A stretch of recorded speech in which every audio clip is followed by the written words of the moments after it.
Alright, good day mga bossing. Ayan, happy Sunday mga boss. Meron tayong customer ngayon dito sa sa ating shop mga boss. Lancer Pizza na automatic transmission. Ayan mga bossing, papunta sila sir dito pero hindi na umabot sa shop mga bossing. Hanggang doon na lang sa dulo sa may pagpasok dito sa atin. Kasi hindi na umandar mga boss, namatay na. Ayaw na umandar. So, i-check natin kung ano yung naging problema. So, manual scanning natin mga bossing. Ayan, dito tayo sa loob mga boss. So, i-scan natin mga bossing dito tayo sa loob. Lalagyan lang natin ng jumper. So, mag-jumper tayo dito sa ano niya. Wait lang. So, yung mga bossing, jumper natin dito sa number 1 tsaka number 4. So, dyan nyo lang isusuksok yung wire natin para malaman natin yung error code kung ano yung nagiging problema niya. So, ito manual scanning mga bossing. Walang nagtuturo. So, tuturo natin mga bossing. Yan. Yan mga boss. Yan nyo lang ilagay sa 1 and 4. So, pagka naka-jumper na mga bossing, ito, on natin yung ignition.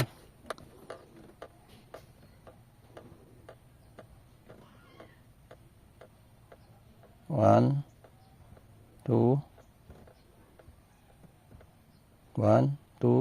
3, 23. 1, 2,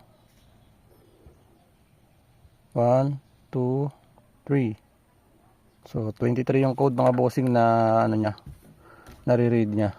1, 2, 1, 2, 3. So yun yung hanapin natin mga bossing, 23, number 23 code mga boss.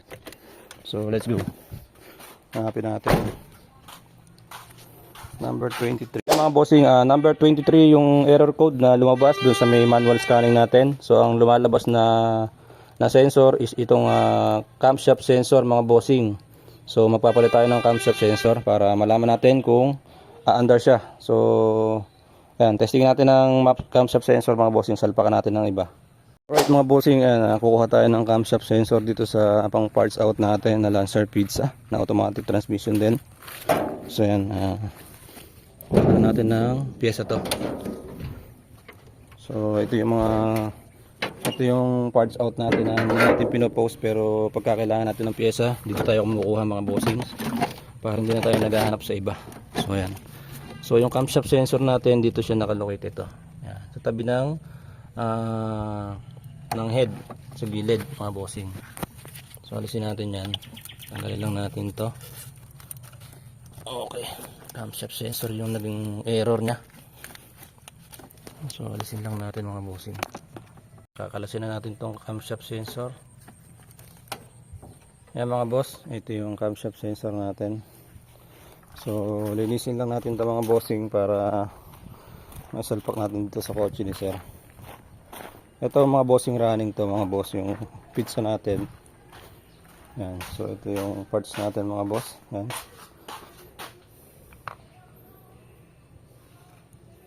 So meron din siyang camshaft sensor mga boss. Same lang sila, pero testing natin muna sa akin. Yan mga bossing, bago ko pala palitan ng camshaft sensor, papatunayan ko muna sa inyo na hindi talaga to umaandar mga bossing. So alisin natin yung jumper dito sa ilalim. Ayan, so start natin yung engine. Ayan, start natin. Ayan mga bossing, ayaw talaga niya umandar. So palitan natin ng camshaft sensor mga boss, para malaman natin kung yun yung talagang naging dahilan mga bossing, kung tama yung ibinato ng yung na-read nung scanning natin mga boss. Yan mga bossing, pinalit natin yung meron dala si sir na camshaft sensor. So ito yung camshaft sensor nya. Hindi natin alam kung bakit hindi umandar, pero sa observation ko mga bossing, nagmamagnet siya. Yan mga boss. So sa palagay ko, testingin natin mga bossing kung aandar doon sa may bagong camshaft sensor. So tayo sa loob mga boss, start natin yung makina. And try natin kung aandar. Sana umandar mga bossing. Pagka hindi, manual scanning ulit. Tapos pagka hindi pa rin nadali, troubleshooting na tayo mga bossing. So ayan mga bossing, mali yung ibinigay na code ng ano dito sa manual scanning natin. So 23 yung lumabas na code, pero nagpalit na tayo ng camshaft sensor, hindi umandar mga boss. Yan. So manual scanning tayo mga bossing. Dito nalalabas yung ano, yung maduguang scan, troubleshoot mga bossing.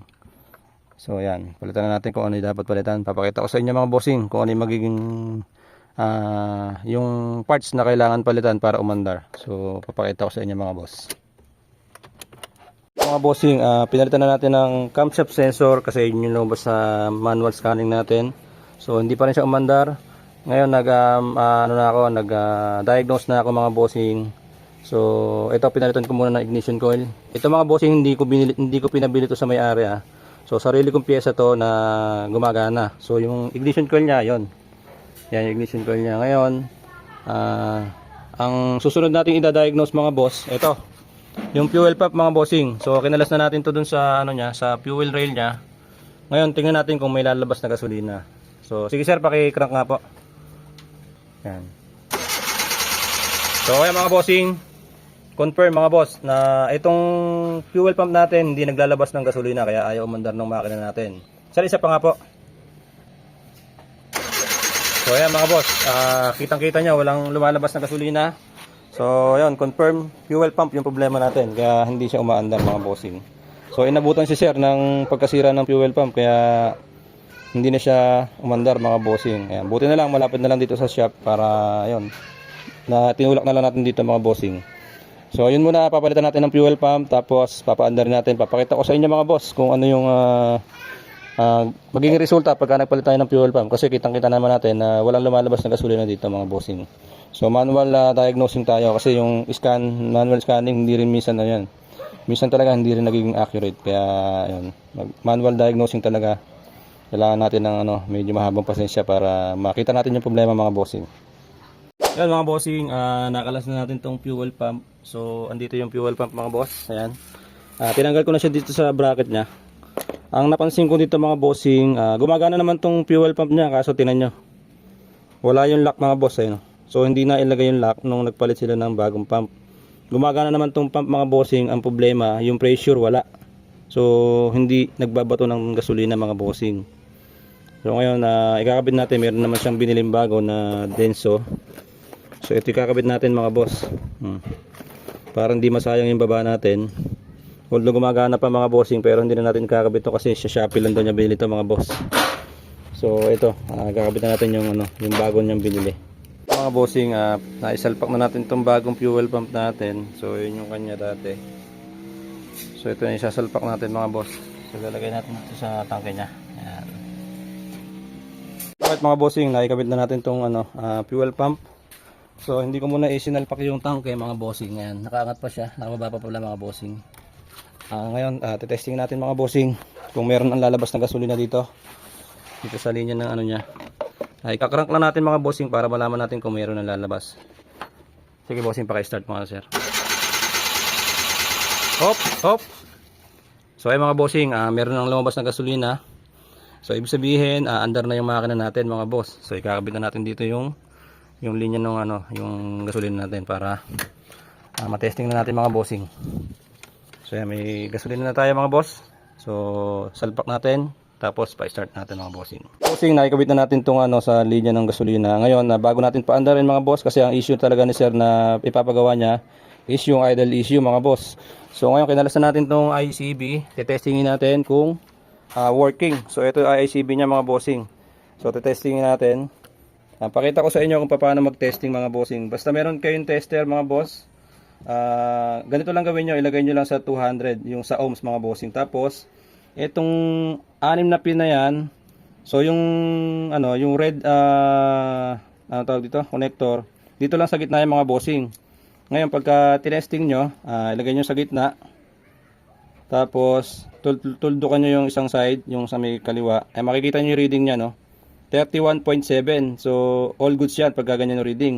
Tapos sa kabila, pagka tinesting nyo, ayan 13.4. So ibig sabihin, sira na yung natin, ICB natin. So dapat pare-parehas na, halimbawa 30.2 ganyan, 31.1 ganyan. Dapat mga ganun yung reading, pare-parehas dapat mga bossing. So ito 32.6, 32.5. So ibig sabihin hindi talaga sila magkakamukha ng reading. So itong IECB ni sir, sira na to mga bossing. Possible mga boss, pagka sira yung IECB nyo, sira na rin yung ECU. So ayan, dapat ma-check nyo din. Kaya itong sa Lancer feed sa mga bossing, medyo maselan pagka nasira IECB. Nadadama yung ECU natin mga bossing. So ayun, kakabit na natin to mga boss para matesting natin kung under siya. Yan. So itong sinishare ko sa inyo mga bossing, sinabi lang din to sa akin ng mga nauna mga bossing. So sinishare ko lang din sa inyo mga boss para yung mga baguhan magkaroon din sila ng idea mga bossing. So sharing is caring, sabi nga ni ng isang sikat na vlogger mga boss. So ayun. Update ko kayo mga bossing, kabit lang natin to. Paanda rin natin mamaya. Mga bossing, bago natin ikinabit, sinalpak na tinesting natin tong IECB niya mga bossing. So IECB niya sira na. Ngayon, testingan natin ng matinong IECB. So yung meron tayong pang testing mga boss. Kaso saglitan lang to mga bossing kasi ba may biglang masira din yung IECB natin. So sayang naman, 'di ba? Ngayon, testing natin mga bossing kung aandar na yung kotse ni sir. Hindi pa pala nakababa yung hindi pa pala nakataas yung tangke natin. So nakababa pa siya mga bossing. Testingin muna natin para sigurado na tayo. Yan. So dito tayo sa loob mga boss. Yan, tayo lang natin mawala check engine.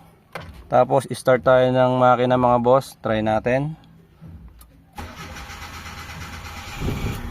Yan mga bossing, 100% yung ginawa natin, talagang fuel pump yung naging problema ni sir.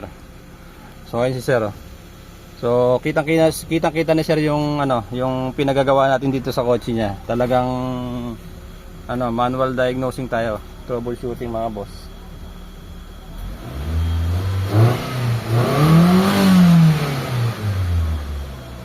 Ano sir yung nagbago? Hindi siya low power. Kanina low power. Oh. So kanina mga bossing, bago siya magpunta dito, low power yung makina niya. Ngayon, nagpalit lang tayo ng ng fuel pump. Tapos tinesting natin yung yung IECB natin. So testing natin mag-aircon kung tataas. Ayun, ang laki ng dropping mga bossing. So ibig sabihin may problema talaga ECU niya. So alisin na natin mga boss. Ayan. So ay mga bossing, may problema tayo sa ECU. Alisin ko na yung IECB ko kasi baka masunog din. Hindi biro presyo yan mga bossing. Kaya kakabit na ulit natin yung sa kanya. Tapos da-diagnose natin kung ano pa yung concern ni sir. Tapos yun yung gagawin natin mga bossing. So far mga bossing, umandar na yung makina natin. Napalitan na natin ng maayos na fuel pump. So ayan. Mga bossing, ito nirereklamo ni sir kapag nakakaldag daw siya, nag-check engine yung sa panel gauge. So ito nakita natin, naglo-lose contact na kasi nga wala nang lock. Ito papalitan natin ng bago mga boss. So yan, palitan natin ng bagong socket mga bossing. Mga bossing, naibalik na natin yung pyesa ni sir. So ito yung ignition coil nya, yung dalawa ignition coil na pinalitan natin, binalik na natin mga boss. Tapos yung camshaft sensor na pinalitan natin, binalik na rin natin yung sa kanya kasi ang naging problema lang naman mga bossing yung fuel pump natin sa tangke. So ngayon tetestingin natin mga boss. Ito mga bossing, testingin natin paanda rin ulit. So start tayo ng engine mga bossing. Ayan mga boss, yan yung kondisyon ng makina ni sir. So nagkakaproblema tayo mga bossing. Hindi lang yata sa sa fuel pump nung may problema mga boss. So check natin mga bossing. Kaya mga bossing, pag start natin kanina, so parang siya, meron siyang sirang sensor. So testingin ulit natin. Kaya mga bossing, okay na siya. So siguro hindi lang masyadong sumalpak yung natin, yung sa socket ng ignition coil mga bossing. Kaso nag-check engine siya mga boss. Ayan lumabas yung check engine.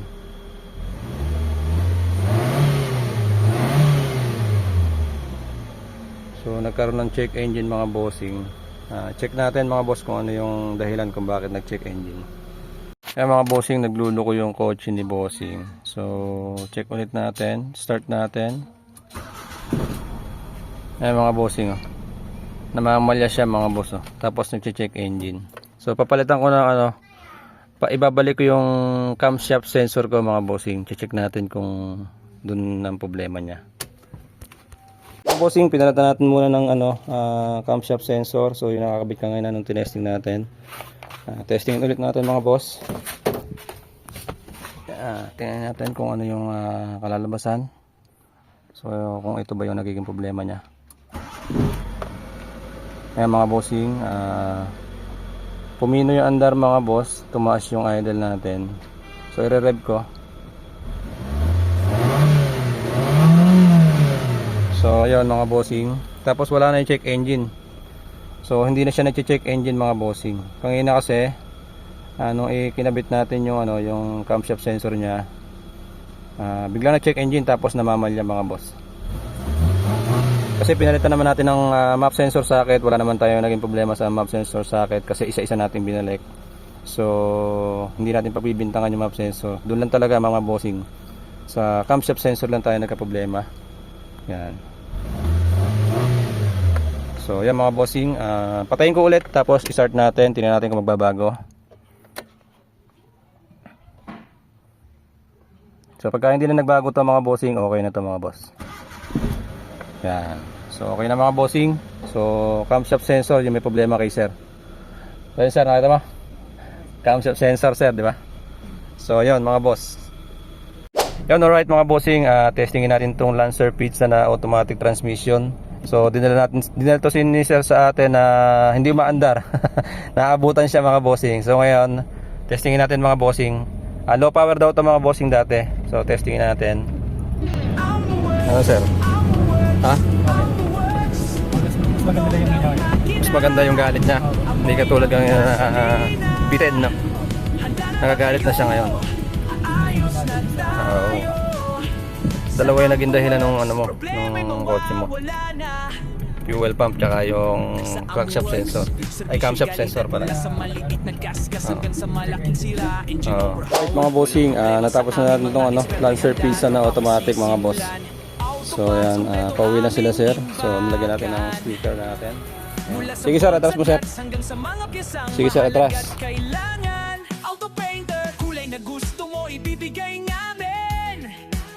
Sasakyan mo'y magiging bago, makintab at maningning.